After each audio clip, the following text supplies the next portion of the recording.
this time next week, all Valley students will be back in school. Over the last 2 weeks, we've shown you how districts have prepared classrooms and installed safeguards to protect kids against COVID-19. Tonight, we're going to turn our focus to another concern, falling test scores. Channel 5's Alyssa Cole with how districts are planning to close the learning gap. Schools valley-wide are reopening classrooms and preparing lesson plans for face-to-face engagement for the first time in over a year.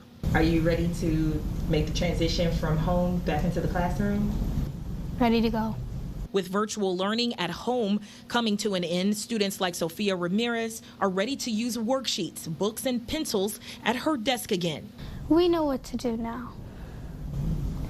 We have simple rules.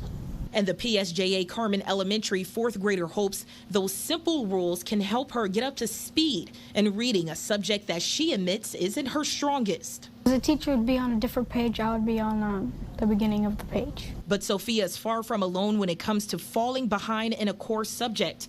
Her principal, Adrian Carr, says a majority of students in the school struggle too. We did notice a decline in our math scores as compared to previous years. According to Texas Student Assessments, PSJA ISD overall took a hit in mathematics. Test scores show district-wide 61% of 3rd through 8th graders did not meet state standardized testing standards this past year compared to 17% in 2019. The same gap in numbers reflected in surrounding school districts, including Mission CISD, McAllen ISD, Edinburgh CISD, and Donna ISD. Math is more skills-based, where they need direct instruction for that to be able to get the skills that they need to be successful in math. Teachers and leaders statewide say students will need to catch up, something PSJA plans to fight head on.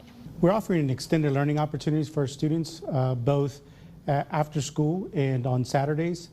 We have also added an additional 30 days of instruction.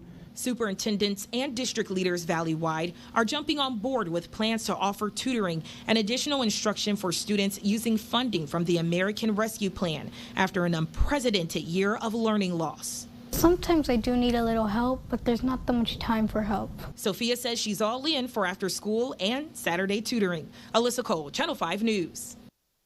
There's always time for help, and teachers actually say the best thing parents can do is simply help your child at home or take them to tutoring. And to find out if your child's school district is offering that enrichment tutoring, you can contact school administrators.